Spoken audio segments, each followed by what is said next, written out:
안녕하세요. 반갑습니다. 한국 CS마인드 교육센터 박정민 강사입니다. 이번 영상 2020년 6회차 지난 8월 9일날 진행됐던 CS 리더스 관리사 CS 전략론 21번부터 30번까지 문제풀이 분석 동영상 시작하도록 하겠습니다. 자, 그러면 21번 문제부터 보도록 하겠습니다. 서비스 종사원의 역할 갈등과 관련해 토마스와 킬만이 제시한 갈등 대처 유형 중, 자, 일단 문제가 어디서 나왔다라고 얘기를 하고 있고, 서로의 관심사를 모두 만족시키기 위해 문제의 본질을 집중적이고 정확하게 파악하여 문제 해결의 통합적 대안을 도출해내는 유형이라고 나옵니다. 자, 여기서 키워드 서로의 관심사를 모두 만족시키기 위해 첫 번째 키워드, 두 번째는 문제 해결의 통합적 대안을 도출해내는 유형, 두 가지 키워드를 갖고 찾아낼 수 있는 답은 뭘까요? 네, 협력형입니다. 협력형. 서로의 관심사를 모두 만족시키기 위한 방법, 문제 해결의 통합적 대안을 도출해내는 유형, 이걸 저희가 협력형이라고 부르게 됩니다. 나머지 네 가지에 대한 설명은 제 기출문제 분석 문제집 자료를 보시게 되면 충분히 다 확인 가능하십니다. 키워드를 갖고 보셔야 되고요. 아마 여러분이 보시는 기본서에는 잘 언급이 되지 않는 내용일 겁니다. 이 다섯 가지에 대한 거 옛날 교재 바깥에서 나온 다음에는 분석 자료를 만들어 놓긴 했습니다만, 꼭 한번 제 카페에서 그 문제 분석 자료에 대한 것들을 참고해 보시면 도움이 되실 것 같습니다. 다음 문제. 고객 만족 측정 모형 중 ACSI, 자, 미국이 사용하고 있는 고객 만족도 조사 기본 지표입니다. 에 대한 설명으로 가장 올바르지 않은 것이라고 나옵니다. 자, 이거 문제도 너무 깁니다. 자, 그럼 똑같이 가볼까요? 저희 5번. 이미 제품 구매 및 서비스에 대한 경험을 가진 고객의 만족도뿐만 아니라 차후 고객의 충성도를 확인하고 설명할 수 있는 지표이다. 맞을까요? 네, 맞습니다. 이거 설명 맞아요. 자, 그러면 아까 5번 아니면 1번으로 가라 그랬잖아요. 1번. 기업, 산업, 경제부문 및 국가경제에 대한 지각적 만족을 측정하기 위해 개발된 미국의 대표적 고객만족지수 측정 모델이다. 맞습니다. 2번. 1994년 스웨덴 고객만족지표를 기초로 미국 품질연구회와 미시간 대학의 존 포넬 교수팀이겠죠. 국가품질연구소에서 개발하였다. 맞습니다. 3번. 서비스 특성, 적합도, 종합만족도, 수익 선순환 등의 구성 요소를 평가한다. 자, 안타깝지만 이 설명이 잘못되어 있습니다. 고객화, 신뢰도, 전반적인 품질 평가 등의 구성 요소를 측정한다 라는 걸로 보셔야 됩니다.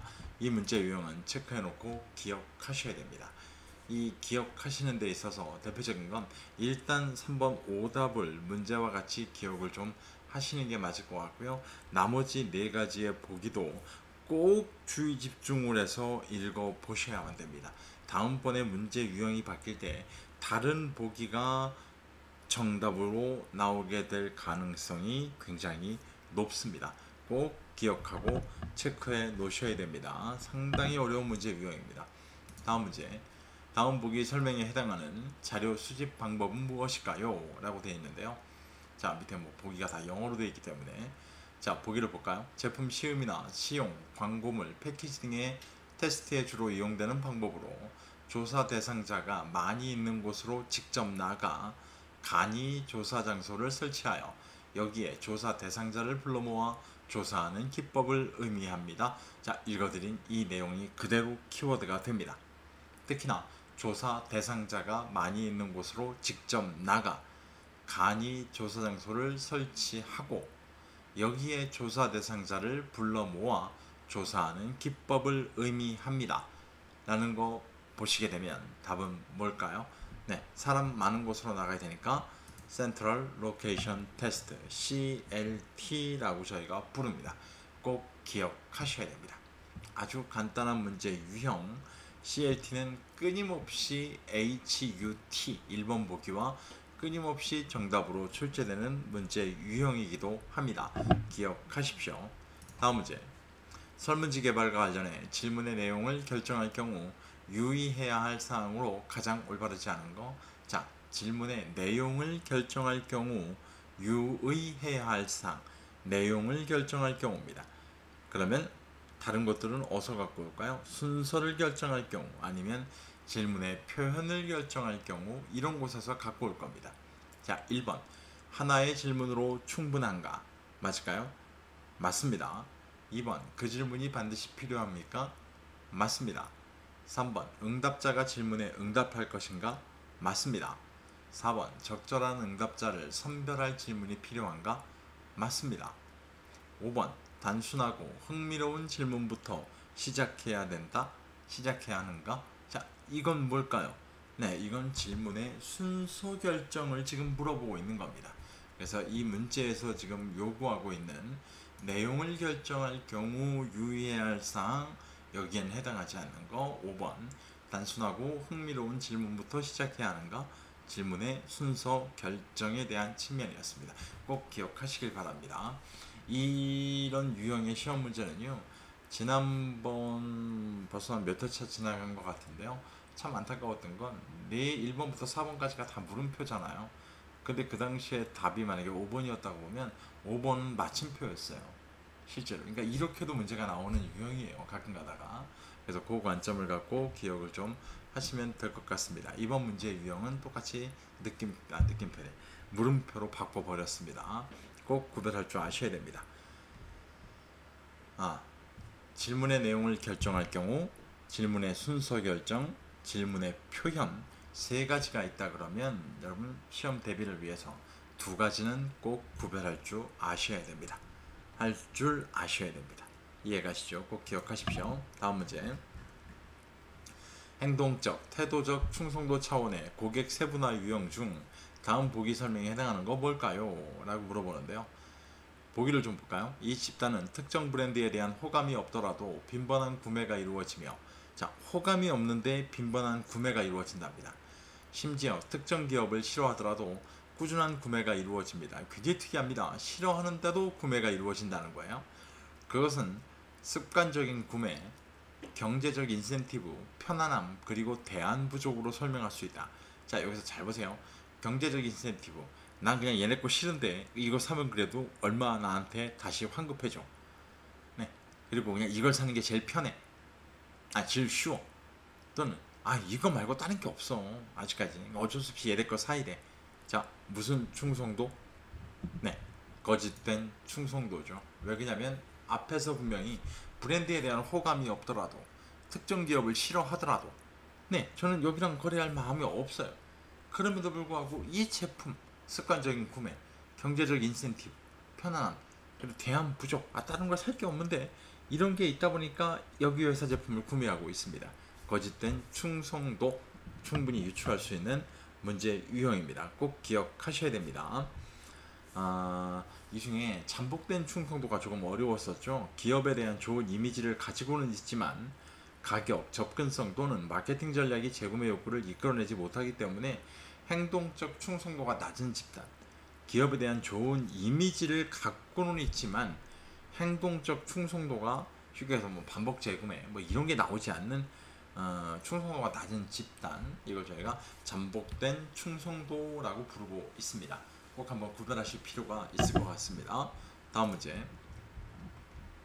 서브컬의 5가지 갭 모델 중 갭2가 발생했을 경우 해결 방안으로 가장 올바른 거. 자, 갭2에 대한 거 지금 얘기하고 있습니다. 갭2.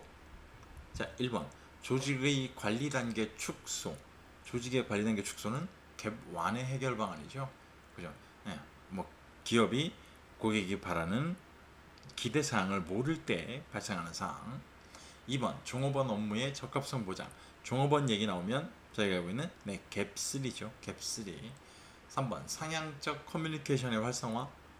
자, 3번의 상향적 커뮤니케이션의 활성화는 갭1입니다. 똑같이 갭1. 4번 광고 나옵니다. 광고와 인적 판매의 정확한 약속이에 광고 나옵니다. 그러면 갭4죠. 갭4. 5번 적절한 물리적 증거와 서비스 스케이프. 자, 이게 뭘까요? 이게 갭2에 대한 해결 방안입니다. 자, 5번 충분히 해결할 수 있는 문제 유형입니다. 다음 문제. 남들을 따라하는 모방 심리나 유행과는 달리, 자 이것만 갖고도 답이 나와요. 어떤 욕구나 강렬한 심리적 동기가 내재되어 있는 광범위한 행동에 의해 형성되는 트렌드 유형은, 자 이 뒷부분을 읽으면 오히려 헷갈려지거든요. 남들을 따라하는 모방 심리나 유행과는 달리라고 나오면 딱 저 키워드만으로 뭐 얘기합니까? 네, 소비자 트렌드라고 보시면 됩니다. 소비자 트렌드, 아이 기억하셔야 됩니다. 남들을 따라하는 모방 심리나 유행과는 달리, 자 이걸 키워드를 가지고 확인해 보셔도 됩니다. 꼭 기억하시길 바랍니다. 이게 아니면 어떤 욕구나 강렬한 심리적 동기가 내재되어 있는, 네, 어떤 욕구나 강렬한 심리적 동기가 내재되어 있는, 자 이걸 키워드로 보신다면 소비자 트렌드를 바로 유추할 수 있는 문제 유형이었습니다. 다음 문제. 다음 보기 설명에 해당하는 벤치마킹 유형은 무엇일까요? 자 보기 중에 서로 다른 위치의 사업장이나 부서 혹은 사업부 사이에서 일어나는, 자 답 지목합니다. 사업장이나 부서 혹은 사업부 사이에서 일어나는, 결국 우리 기업 바깥입니까? 아닙니까? 아니죠. 그래서 답은 내부 벤치마킹입니다. 내부 벤치마킹, 딱 위에 보기 중에 아주 간단한 키워드만 갖고 구별할 수 있는 문제 유형이었습니다. 경쟁자 사이의 벤치마킹, 경쟁사라니까 동종업종이라고 부릅니다 라고 하면 경쟁 벤치마킹. 서로 다른 업종이기 때문에 방법을 이전해 올 수 없는 한계가 존재합니다. 이거 꼭 기억하세요. 제가 지금 읽어드린 이 문구가 나와야 됩니다. 이 문구가 나온다는 걸 저희가 기능 벤치마킹이라고 합니다. 단순히 이종 업종만으로 키워드를 잡으시면 나중에 포괄 벤치마킹과 구별하기가 너무 어렵습니다. 포괄 벤치마킹은 관계가 없는 다른 업종 기업들에 대한 벤치마킹입니다. 이게 포괄 벤치마킹입니다. 그래서 기능 벤치마킹, 포괄 벤치마킹은 꼭 구별될 수 있으셔야만 됩니다. 기억하시길 바랍니다. 다음 문제. 어마어마하네요. 다음 보기 괄호 안에 들어갈 용어로 가장 올바른 거. 자, 보기를 좀 볼까요? 뭐뭐란 48년 미국 심리학자 버트럼 포러가 성격 진단 실험을 통해 처음으로 증명한 이론이다. 솔직히 말씀드리면 여기만 읽어도 답은 나옵니다. 네, 포러 효과라고 저희가 부르죠. 포러 효과. 네, 포러 효과로 알고 계시는 거, 대부분의 사람들이 갖고 있는 보편적인 특성을 잘못되게 오해하는 경우도 많은 효과입니다. 포로 효과, 그냥 알고 계시는 뭐라 부릅니까 이거? 네, 반엄 효과라고 부릅니다. 반엄 효과. 대표적인 게 뭘까요? 네, 혈액형과 성격이 일치합니다. 같이 연계성이 있습니다. 전 세계에서 지금 우리나라만 믿고 있잖아요. 이 반엄 효과의 대표적인 겁니다. 포로 효과라고 부르기도 합니다. 꼭 기억하셔야 될 것 같습니다. 뭐 헤일로, 스티그마, 플라세보 다 알고 계시죠? 집단 속에 참여하는 개인의 수가 늘어갈수록 성과에 대한 1인당 공헌도가 오히려 떨어지는 현상, 이런 걸 저희가 링겔만 효과라고 부릅니다. 링겔만 효과. 그러니까 참여 인원 많이 늘려봤자 점점 가면 갈수록 내가 이 성공에 기여하는 기여의 정도가 줄어들기 때문에 별로 그걸 좋아하지 않죠. 이런 걸 우리가 링겔만 효과라고 부르고 있습니다. 자, 오늘 영상의 마지막 문제입니다. 다음 중 고객 경험 관리 CEM의 특징에 대한 설명으로 가장 거리가 먼 거, 자 경험 관리입니다. 알고 계시는 선행적으로 이루어질 거고요. 기본적으로 봤을 때 CRM에서 CEM 쪽으로 많이 옮겨가기도 하고 있습니다. 최근 시스템을 보면 1번 고객 중심적 프로세스다. 맞죠? 2번 고객 상호작용의 순간, 즉 접점에서부터 시작된다. 맞습니다. 왜? 선행적이니까요. 3번 고객이 기업에 대하여 생각하고 느끼는 것을 파악한다. 맞습니다. 4번 고객의 기대와 경험 간의 차이가 있는 곳에 제품이나 서비스를 위치시켜 판매하는 선행적 성격이 강하다. 맞죠? 5번 고객의 욕구가 아닌 기업의 목표 자체에 초점을 두고 마케팅 및 교차 판매를 목적으로 고객의 정보를 수집하고 분석한다. 자, 이것만 그대로 읽어드리면 이건 뭘까요? 네, CRM의 특징이죠. CRM의 특징. 그래서 CRM 수익 구조를 보시게 되면 크로스셀링, 교차 판매, 업셀링, 추가 판매, 리텐션, 재판매, 이런 것들이 들어가 있습니다. 쉽게 풀이할 수 있는 문제 유형이었습니다. 오늘 보신 영상이 조금 나는 설명을 이해하는데 부족하다라고 한다면 서점에 가시면 제 교재가 출판되어 있습니다. 리더스 관리사 기출문제 분석 문제집이라고 되어 있는데 이 문제집은 기출문제, 실전 기출문제, 거기 기출문제 분석 자료, 제가 봤을 땐 시중에 있는 어떤 문제집보다 자세하고 세밀하게 분석되어 있습니다. 거기에 문제풀이가 나올 수 있는 핵심 키워드, 거기에 문제풀이 팁 여러 가지를 제공해주고 있는 기출문제 분석 문제집입니다. 한번 활용해 보셔도 괜찮습니다. 구매하신 분들은 제 카페, 네이버 카페에 오셔가지고 저 구매했습니다. 또는 구매한 다음에 구매에 대한 이 교재에 대한 후기를 작성해 주시면 전부 다 등업해 드립니다. 교재 구매해 주시는 것만으로도 감사한 일이기 때문에. 그런데도 불구하고 난 교재가 좀 불편하다 라고 하시면 네이버에서, 온라인 네이버에서 박정민 강사를 검색하시면 제 카페가 나옵니다. 제 카페 메인 화면입니다. 제 카페가 유료화되어 있습니다. 이 부분은 좀 양해를 부탁드리고요. 실제로 출판된 서적이 나오면서 저희 카페에서도 기출문제 분석 문제집 파일을 판매를 하고 있습니다.